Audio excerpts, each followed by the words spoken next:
Okay Telugu view పాయింట్కి తిరిగి స్వాగతం.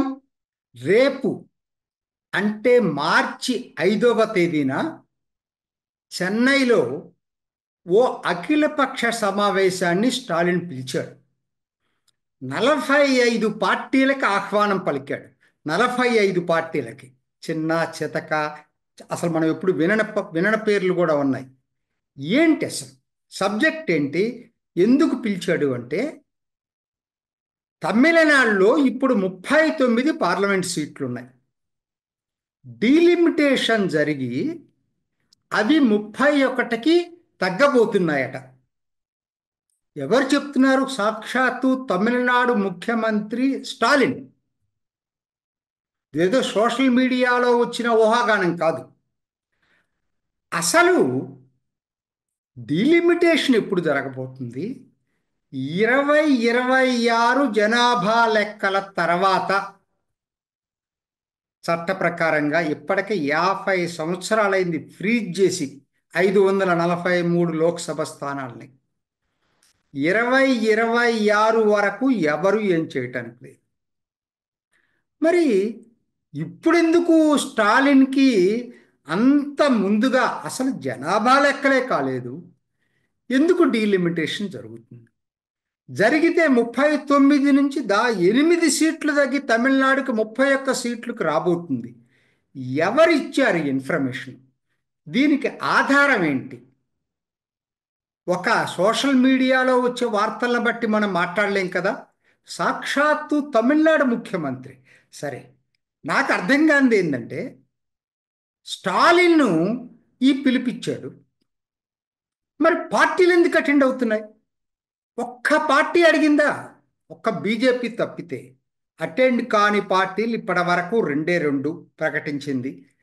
BJP, TMC. టిఎంసి అంటే అక్కడ తమిళ్ మనాలి కాంగ్రెస్. ఈ రెండు తప్పితే, ఇంక్లూడింగ్ అన్నాడీఎంకే ప్రధాన ప్రతిపక్షం, ఎన్డీఏ కూటమిలో ఉన్నటువంటి రెండో అతిపెద్ద పక్షం పిఎంకే అటెండ్ అవుతామని చెప్పి సలహా ప్రకటన చేశారు. TVK, hero Vijay party, Seeman party attend అవుతుంది లేదో ఇంకా నాకు తెలియదు. నాకు అర్థం కాని విషయం ఏంటంటే, ఒక్క పార్టీ అయినా అటెండ్ అయ్యే పార్టీలు ముందుగా అసలు స్టాలిన్కి ఎక్కడి నుంచి ఈ ఆధారం వచ్చింది? అది ఎంత రిలయబుల్ సోర్స్ అయితే బయట పెట్టొచ్చు కదా. ఇది అన్నామలే అడుగుతున్నాడు. ఎక్కడి నుంచి? సాక్షాత్తు హోంమంత్రి అమిత్ షా తమిళనాడు వచ్చి ఎటువంటి పరిస్థితుల్లో తగ్గే అవకాశమే లేదు ప్రతిస్పందించాడు స్టాలిన్కి. ప్రోరేటా బేసిస్లోనే తమిళనాడు సీట్లు ఉంటాయి అంటే, ఇప్పుడు 39 ఉంటే రేపొద్దున అది 7 పాయింట్ సంథింగ్ షేర్ మొత్తం దేశంలో. అదే రేషియోలో ఉంటాయి తప్పితే తగ్గే అవకాశం లేదు. పెరిగినా ప్రోరేటా బేసిస్లో పెరుగుతాయనే భావనలో చెప్పాడు. ఇప్పుడు అమిత్ షా ప్రకటనని స్కానింగ్ చేస్తున్నారు తప్పితే ఎవరు కూడా స్టాలిన్ ఎందుకు ఆ ప్రకటన ఇచ్చాడు, స్టాలిన్ ప్రకటనకి ఆధారం ఏంటని ఒక్క పార్టీ అడగట్లేదు, ఒక్క మీడియా సంస్థ అడగట్లేదు, ఒక్క జర్నలిస్ట్ అడగట్లేదు, ఒక్క మేధావి అడగట్లేదు. అది ద్రవిడ ఎకో సిస్టమ్ తమిళనాడులో పనిచేయటం. ఎక్కడి నుంచి ఒక గాల్లో ఒక వార్త వదిలేసేసి దాని గురించి చర్చిద్దాం రండి అంటే పొలమని పార్టీలన్నీ పరిగెత్తుకుంటూ పోతున్నాయి. ద్రవిడ రాజకీయాలే ఎట్లా ఉంటాయి? ఒక్క పార్టీ అడగలేదండి. ఇదే కాదండి, ఇంతకుముందు ఏంటి 3 లాంగ్వేజ్ ఫార్ములా. అన్నామలై క్లియర్గా చెప్పాడు, నేషనల్ ఎడ్యుకేషన్ పాలసీలో హిందీ కంపల్సరీగా మేము బలవంతంగా అమలు చేస్తామని ఎక్కడుందో చెప్పమంటున్నాడు. మూడో భాష హిందీ మీకు నచ్చకపోతే తెలుగు పెట్టుకోండి, మలయాళం పెట్టుకోండి, కన్నడ పెట్టుకోండి, ఏ భాష అయినా పెట్టుకోండి, ఆ స్వేచ్ఛ నేషనల్ ఎడ్యుకేషన్ పాలసీలో ఉంది అనేది అన్నామలై చెప్తున్నాడు. కాదని చెప్పమనండి వెళ్ళి. ఆయన ఎవరో కొంతమంది ఒక కార్యకర్తల్ని ప్రొవోక్ చేసి రైల్వే స్టేషన్లో హిందీని తురిపేస్తే ప్రజల్లో లేదు. వాస్తవానికి ఇదే మార్చి 5 అఖిల పక్ష సమావేశం జరిగే రోజే అన్నామలై బీజేపీ ఒక సిగ్నేచర్ క్యాంపెయిన్ చేస్తుంది తమిళనాడులో. ధైర్యంగా ప్రజల ముందుకు వెళ్తా ఉంది. ప్రతి ఇంటింటికి గడప గడప తొక్కబోతా ఉంది. 3 లాంగ్వేజ్ పాలసీని అమలు చేయాలి, మీ పిల్లలకు అది ఎంతో ఉపయోగపడుతుంది అనేటువంటి ఒక ఉద్యమం లాగా ఒక సిగ్నేచర్ క్యాంపెయిన్ని బీజేపీ చేపట్టింది.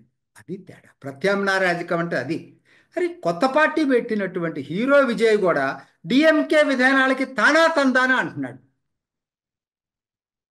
ఈ అన్నాడీఎంకే ప్రధాన ప్రతిపక్షం అయి అడగాల్సింది పోయి ముందుగా మీరు క్లారిఫికేషన్ ఇస్తే మీకు 39 నుంచి 31 స్థానాలకి మీరు ఏ విధంగా ఆ ప్రకటన ఇచ్చారనేది అడిగి క్లారిఫికేషన్ తీసుకొని మీటింగ్కి అటెండ్ అయితే I can understand. PMK NDA కూటమి పోవటం కూడా ఎందుకు అటెండ్ అవుతుందనేది నాకైతే తెలియదు.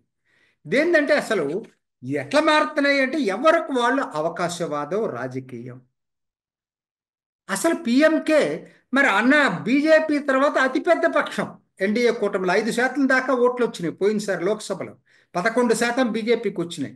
మరి అటువంటి పిఎంకే కనీసం ఒక పద్ధతి లేకుండా మీటింగ్ పిలవంగానే వెళ్ళటానికి సిద్ధమైంది. 3 లాంగ్వేజ్ ఫార్ములాను వ్యతిరేకించారు. కారణాలు చెప్పరు. 2 లాంగ్వేజ్ కావాలి. ఏంట 2 లాంగ్వేజ్? దేశం మొత్తం 3 లాంగ్వేజ్. హిందీని బలవంతంగా రుద్దొద్దు అన్నంత వరకు ఎవరైనా ఒప్పుకుంటారు. 3 లాంగ్వేజ్ ఎందుకు వద్దో చెప్పలేకపోతున్నారు ఎవరు. వీళ్ళేం మేధావులు కాదు, విద్యావేత్తలు కాదు. ఎక్కడి నుంచి వస్తున్నాయి ఇవన్నీ కూడా? అట్లనే అసలు ఏమిటి అసలు ఇదంతా చూస్తే అసలు ఎన్నో ఇమాజినరీ అండి. Anti Hindi, anti Brahmin. ఇవాళ అసలు బ్రాహ్మణులు ఎక్కడున్నారు తమిళనాడులో? 3% దిగువన ఉన్నారు. అసలు వాళ్ళు ఏ విధంగా రాజకీయాన్ని ప్రభావితం చేసేవాళ్ళు లేరు. వాళ్ళ వాళ్ళ పేరు చెప్పి ద్రవిడ పార్టీలు అధికారంలోకి వచ్చినాయి. మరి ఇవాళ ఎందుకు జరుగుతున్నాయి దళితుల మీద జాడ్లు తమిళనాడులో? దానికి ఆన్సర్ లేదు. మళ్ళీ బ్రాహ్మణులు కాదు కదా దాడి చేస్తుంది. అసలు ఒక కులాన్ని అటాక్ చేయటం అనేది సనాతన ధర్మం డెంగి అంటారు. ఇవాళ హీరో విజయ్ ఆయన సిద్ధాంతం ఏంటో తెలీదు. నిన్న ప్రశాంత్ కిషోర్ విపరీతమైన వార్తలు వచ్చినాయి అన్నాడీఎంకే టీవీకి కలిసి పోటీ చేస్తాయని. కానీ నిన్న క్లారిఫికేషన్ ఇచ్చాడు ప్రశాంత్ కిషోర్. ఇచ్చాడంటే విజయ్ నోట్లో నుంచి వచ్చినట్టే. ఇప్పుడు ఆయనకి ఆల్మోస్ట్ సలహాదారుడు, వ్యూహకర్త. ఆయన చెప్పాడు, మేము ఎటువంటి పరిస్థితుల్లో డిసెంబర్ వరకు అసలు పొత్తుల గురించి ఆలోచించాం. మేము సొంతగా ఎట్లా అభివృద్ధి కావాలనేదే మా ఆలోచనలు. అప్పుడు కూడా ఆలోచిస్తామని మేము చెప్పట్లేదు. అప్పుడుకి మాకున్న అసెస్మెంట్ గ్రౌండ్ లెవెల్ సిచ్యుయేషన్ అప్పుడు అసెస్ చేసుకుంటాం. ఇప్పుడు అసలు అసలు వీటిని గురించి ఆలోచించలేదు. ఇప్పటికైతే మేము ఒంటరిగా వెళ్ళాలనే అనుకుంటున్నాం అని చెప్పి కొండ బద్దలు కొట్టినట్టు నిన్న తంతి టీవీ ఇంటర్వ్యూలో చెప్పాడు.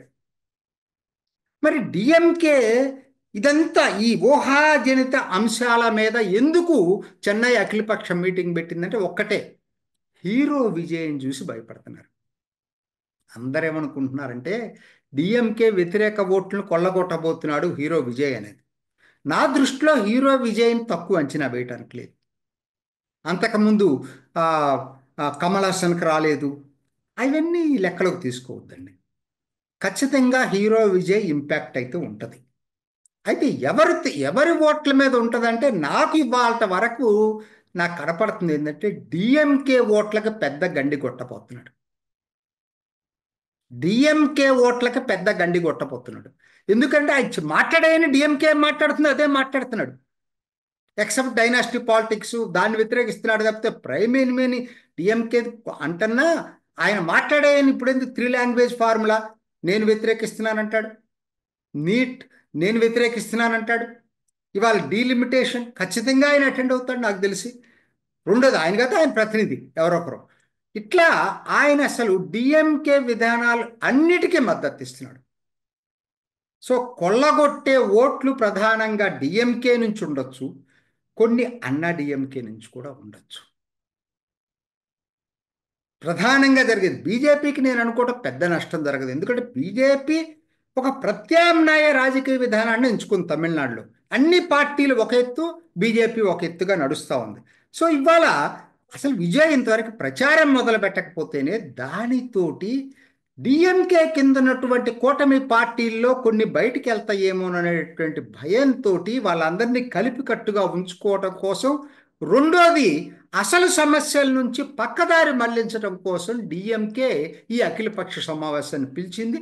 దానికి తానా తందానని ఈ పార్టీలన్నీ డిఎంకే ట్రాప్లో పడి కొట్టుకుంటున్నాయి. అది జరుగుతుంది. రేపు జరిగేటువంటి అఖిలపక్ష సమావేశం తుస్సుమంట గ్యారంటీ, దాంట్లో నాకైతే ఎటువంటి సందేహం లేదు. ఎవరు చెప్పాల్సింది ఏంటంటే 39 నుంచి 31 సీట్లు తగ్గిస్తారని చెప్పి ఏ ఆధారంతో తమిళనాడు ముఖ్యమంత్రి స్టాలిన్ మాట్లాడాడో కనీసం ఆ మీటింగులో చెప్పగలగాలి.